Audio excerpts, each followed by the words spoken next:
Renew ka ba ng inyong driver's license online with the LTO? Or kailangan nyo ba mag-renew ng inyong driver's license? Well, alam nyo na kailangan nyo mag-take ng a comprehensive driver's exam para sa renewal ng inyong license. Ang kailangan na passing rate dito is 50%. Pero, tutulungan ko pa rin kayo para makakuha sana ng 100% ito sa aking guide or reviewer para sa comprehensive driver's exam. Ako po ay si Solomon Sai, ang inyong kuya ng bayan.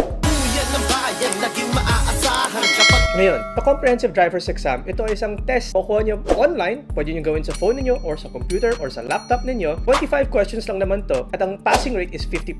Pero since gusto naman natin maging good driver at knowledgeable driver, aim natin yung 100% naman or at least 90% para mapakita natin na hindi naman tayo lelat na driver kasi at least alam natin lahat ng mga rules and regulations regarding driving. Let's go through some reviewers or some tips or some pointers kung anong kailangan natin alalahanin para sa comprehensive driver's exam at saka for daily driving rin.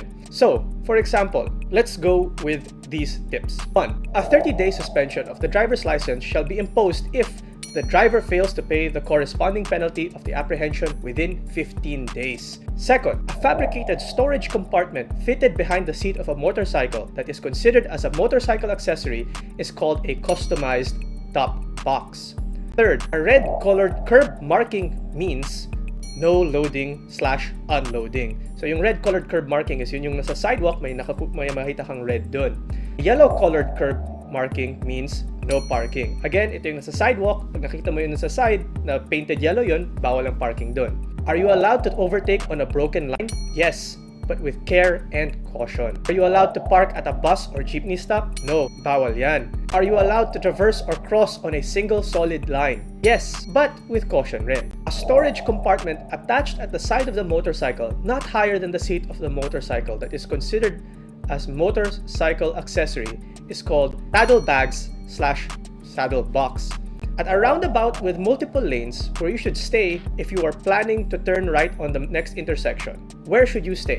The rightmost lane. Can a driver allow a cyclist to hitch on his vehicle? No. Can a driver be given a 10-year validity license if he/she has traffic violations? No. So, kung meron ka ng traffic violation ever in your life, bawal ka na makakuha ng 10-year valid license. Can a driver use a photocopy of driver's license while driving? No. Never. Bawal yan. Can an expired child restraint system be used when it still looks in good shape? No. Bawal rin yan. So, kailangan yung child restraint system ninyo has to be brand new or at least hindi siya expired. Can you drive a motorcycle if your driver's license bears DL code B? No. Can you park alongside of a parked vehicle within a public road? No. Coming from a continuity lane, what is the correct speed when merging into the expressway? Follow the speed of those vehicles within the expressway.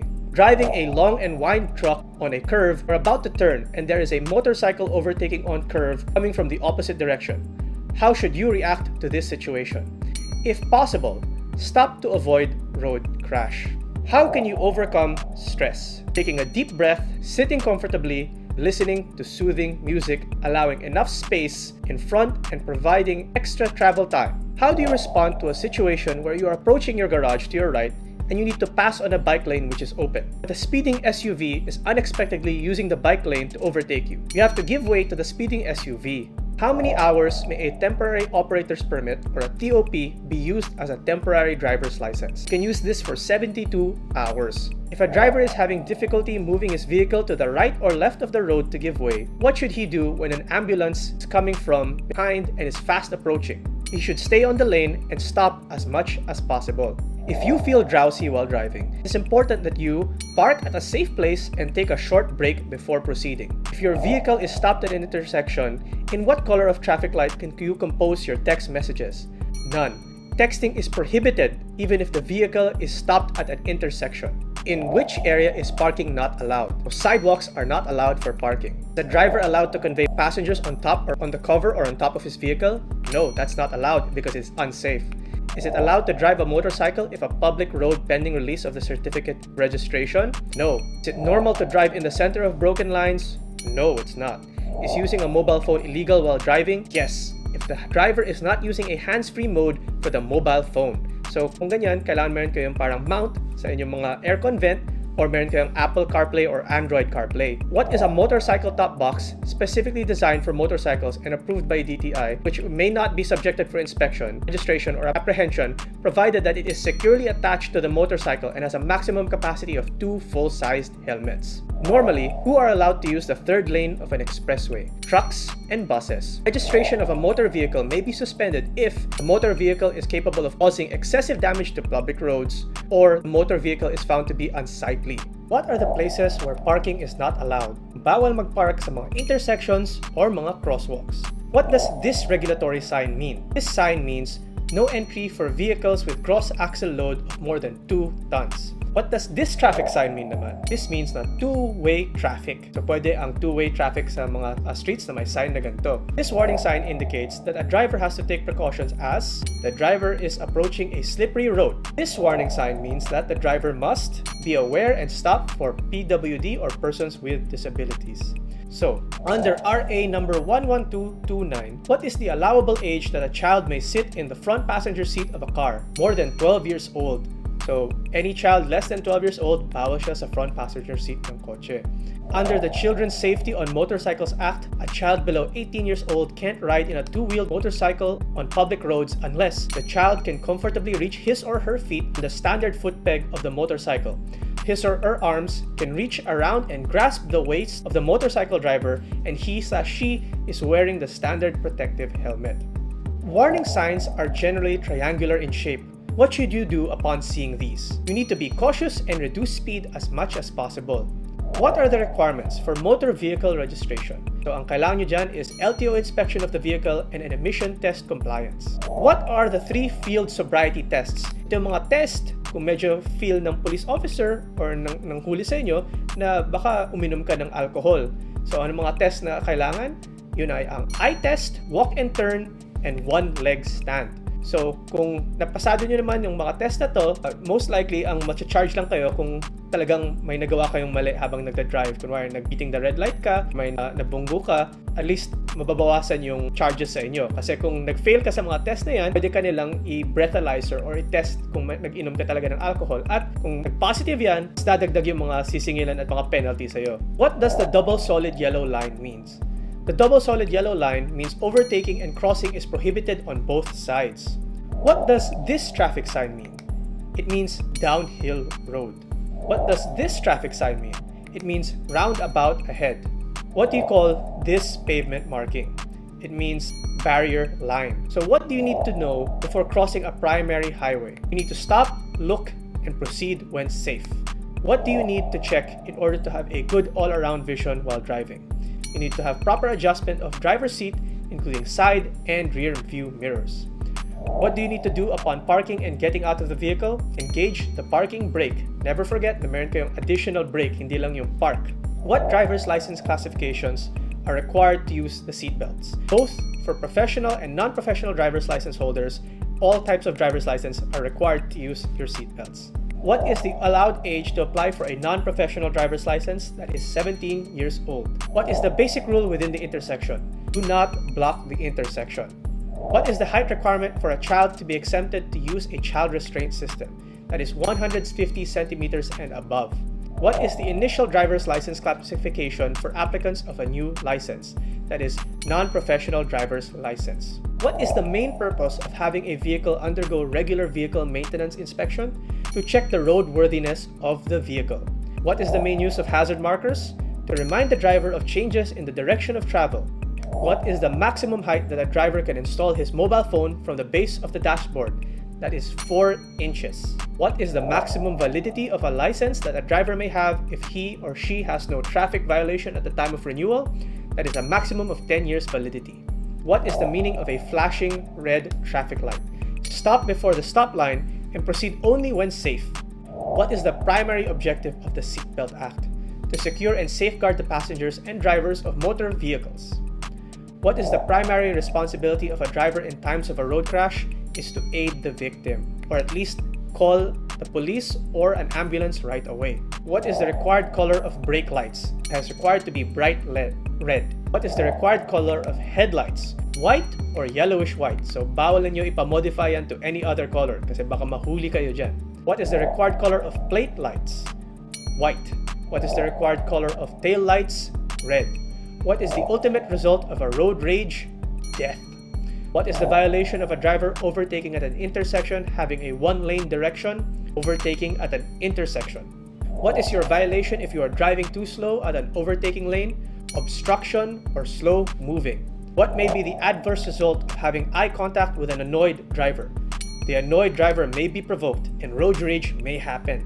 What may happen if the driver deliberately disregards a regulatory traffic sign? Road crashes. What must you do approaching a blinking yellow light? Proceed with caution. What shall be the color of auxiliary lamps installed at the front of a vehicle? White or yellowish white? What shall be the validity of a license that a driver may have if he or she has traffic violations at the time of renewal? A maximum of 5 years na lang kung may violation kayo. What shall the other driver do after overtaking another vehicle? Return to the original lane with care. What should a driver of a light vehicle truck do before overtaking a six-wheeler truck? Do not overtake if not properly seen. What should a driver do when driving on a public road? Follow speed limit and driving hours. What should a law enforcer do upon seizing a motorcycle from a traffic offender? He should send the motorcycle to the impounding area. What should be the appropriate action when you see this traffic sign? Slow down and be more alert than usual. What should be the speed of a vehicle when passing markets, school zones, or crowded streets? You can only drive a maximum of 20 kilometers per hour. What should you do if a friend/passenger requests to be dropped off in a no loading and unloading zone? Do not open the door until the vehicle reaches the correct zone. What should you do if a pedestrian is crossing a non-signalized pedestrian lane?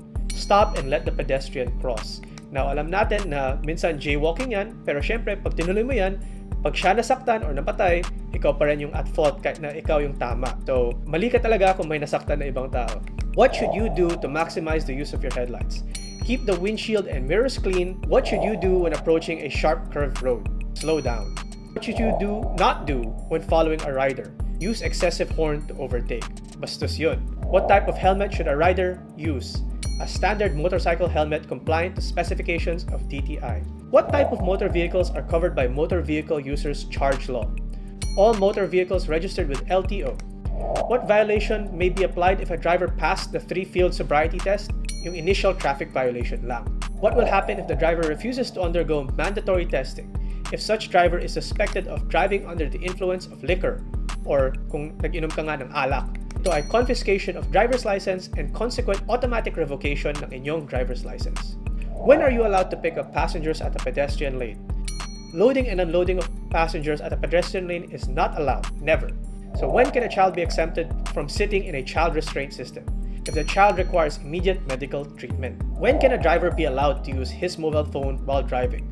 Only when calling authorities to report a crime or road crash. When can a driver safely overtake on the right of a vehicle within a business or residential district? If the highway has 2 or more lanes going in one direction. When do you need to follow the traffic rules and regulations? While at the steering wheel. When do you need to use your seatbelt? While the engine is running and before moving off. When does a driver need to wear a helmet when riding a motorcycle?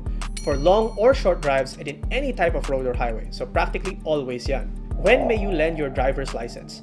Under no circumstances can you lend your driver's license at all. When parking, how many meters is allowed from the location of a fire hydrant? That has to be more than 4 meters of the fire hydrant. When should an alcohol breathalyzer analyzer be used? When the driver has failed at least one of the field sobriety tests. When you're about to turn left, then a fast-moving vehicle from the other side of the road suddenly heads to the direction you intended to turn, what will you do? You have to allow the fast-moving vehicle to pass. When you want to change or shift to higher gear to speed up and a car in the opposite direction crosses quickly to your lane, what will you do? Be alert, stop, and give way to the car crossing. Where can you contest an alleged traffic violation? The Traffic Adjudication Office concerned. Where can you park your vehicle? At any designated parking area. Where do the collected payments for motor vehicle users' charges go? Collected payments shall be used to upgrade or maintain the roads. Where do you need to display your plate number? One in front of the car, one in the rear of the vehicle. Where do you need to stop at a red light? Before the designated stop line. So not more than that. Otherwise, pwede ka mahuli ng officer na yan. Where should an auxiliary lamp be installed on a motorcycle be directed at? It has to be pointed rightward. Where should the number plate of a motorcycle be displayed? Rear of the motorcycle. Where should you stay in an express lane with 2 lanes going in the same direction? At the rightmost lane. Which driver is exempted in speeding?